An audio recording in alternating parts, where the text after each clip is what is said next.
Hi everyone. So welcome back to my channel. My name is Abigail if you're new, and I make videos about special needs, health issues, and feeding tubes. Um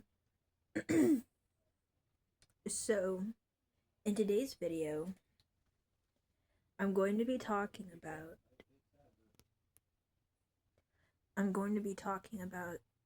things that I wish I knew before my G/J tube was placed. If you don't know, um, I have gastroparesis, which is where my stomach is partially paralyzed, and I also have a hernia. So, um, a year ago, I had surgery to get a G tube and a J tube. They're two separate tubes. G tube is for my stomach, J tube is for my intestines. I use my J tube for the feeds that goes into my intestines since my stomach doesn't work right. And my G tube is only for venting, which is basically if I want to have a piece of candy, I can hook up my extension and instead of getting sick by mouth, it goes out my extension so that I don't lose a lot of weight. And I can keep my weight on because my formula goes to my intestines instead of my stomach. So, today's video, I'm going to be sharing with y'all some tips and things that I wish I knew when I got my G and J tube placed. This is going off my memory from like a year ago. Just a trigger warning. Some of these things may be a little TMI, but I want to be completely honest about my experience, just in case somebody else is going through this.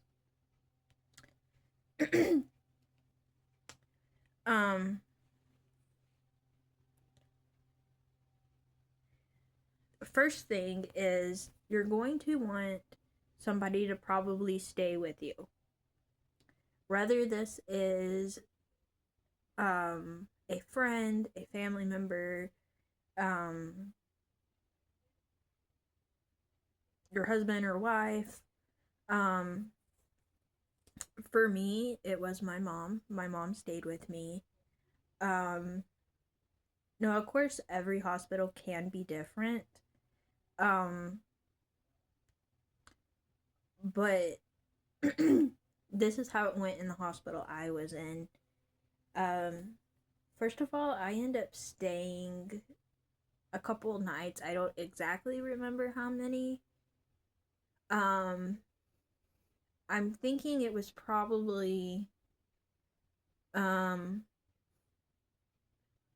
was thinking it was probably 2 or 3 nights. I'm not exactly sure. But pack enough comfy clothes where you can stay a couple of nights just in case. Now, what happened to me might not happen to you, but in my experience, insurance paid for my feeding pump. And how it works is after your feeding pump is paid for, they mail it to you. So after I got surgery, I used the feeding pump that was in the hospital that I was in, and they mailed me my own feeding pump. And the problem is that it took so long to get to my house that I ended up having to go to the emergency room that was closer to our house. That's a whole other story. But make sure that if you are completely tube fed and dependent on your feeding tube for your nutrition, like I am, um, if you're going to find out that your pump is going to be delivered late, be sure to let your hospital know, because in my situation, they kept on keeping me in the hospital because they wouldn't release me until, or discharge me until they said that my pump was on the way, that they mailed my pump to my house. The problem was that after I was dismissed from the hospital and I was home, it still took, I think it was like 2 or 3 days before it got there. So, be sure that if you are completely dependent on your pump, that the insurance company knows that you need it for your nutrition, because in my situation, I end up having a really bad medical episode because I was healing from this major surgery. I was in a lot of pain, and I didn't faint, but I was very close to it. We had to call 911. The ambulance came, took me to our local hospital. It was this whole big deal. I did get released. and and actually the day that the ambulance came to take me to the hospital, that was like the exact same time my pump arrived. So be sure, if you are dependent on your pump for your nutrition completely, that you make sure the insurance people have your pump at your house before you get dismissed, because I had to go a couple of days without my pump, and between being hungry from not having nutrition and being in extreme pain from surgery, I didn't completely faint, but I had what I would call a really bad episode. Thing number 2 is like Cardi said, let somebody stay with you that you're completely comfortable. Letting them help you with anything that you need. Even think about it this way: moving in any way will, at least in my situation, will hurt really bad.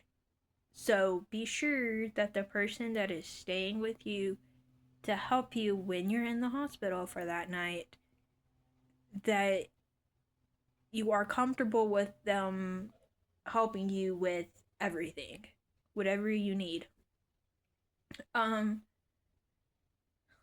my situation, the hospital I was in, they did have a nurse that would come in and check on me every so often, and so some of it my mom helped me with, some of it the nurse came and helped my mom out.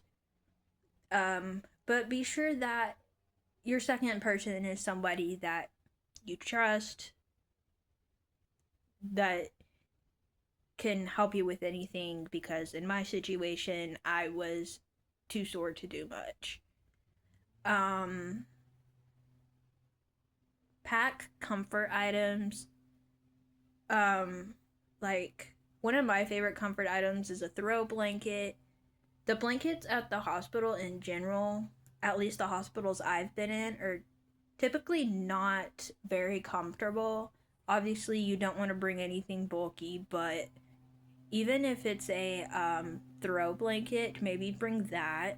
I have a couple of throw blankets of my own that I typically bring if I'm staying in the hospital, because it's a comfort item from home that I like. It makes me feel more at home and it's more comfortable. The blankets at our hospital are more kind of like sheet material. They will warm it up for you, but it typically the blankets there typically don't stay warm very long. And with the hospital being busy, I don't want to be asking for a warm blanket all the time. So bringing your own blanket may be a good thing. Um, Also, I really, really like that the hospital did, what is it? What was it called? Squirt. It's kind of like Sprite. Um, or I'm thinking it was Squirt. It was something like that. Um, I loved it. I had like one every day that I was there. Um, if you have, if there's a drink on the menu that you can have, that they'll let you have, definitely order it. I had I don't have much by mouth, so like in a hospital setting, I could have like mostly like Sprite and stuff like that, and of course water. So whenever I got the chance to like order in the morning, I would order me like a squirt or a Sprite or something like that. Find um something you enjoy on the menu that you can have, and definitely order it, because it's one thing that's probably going to help you feel a lot better. Um, Also, nap a lot. I took a lot of naps in the hospital, and even after I got home, I took a lot of naps. Um, the hospital I was in did make me walk, as uncomfortable as that was. Um, I walked down the hallway with my pole, and I think most hospitals do make you walk after like 24 hours, I think it was, something like that. Or some hospitals, maybe even after a few hours. So be prepared for that. Um, Also, bring comfortable clothes to wear in the hospital and to go home in. Um, I personally brought pajamas. Um, I mean, obviously, like comfortable clothes that you wouldn't mind people seeing you in. I know you're in the hospital, but because you're gonna be probably walking down the hallway and stuff, obviously you want to wear something that you wouldn't mind people seeing you in. Um, but um, anyways, that was another one of my comfort items, was to bring um my favorite pajamas and also slippers. I had these slippers that had these they were stitch slippers, and they had the little like grippies on the bottom of them so that you didn't slip as easily.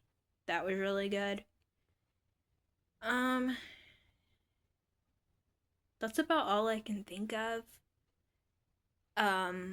If I think of any more, I might make a part 2, but thank you to the person that suggested this video. Um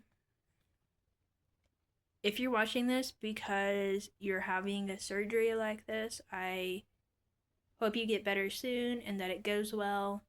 Um, and I'll see you on the next one. Bye, everyone.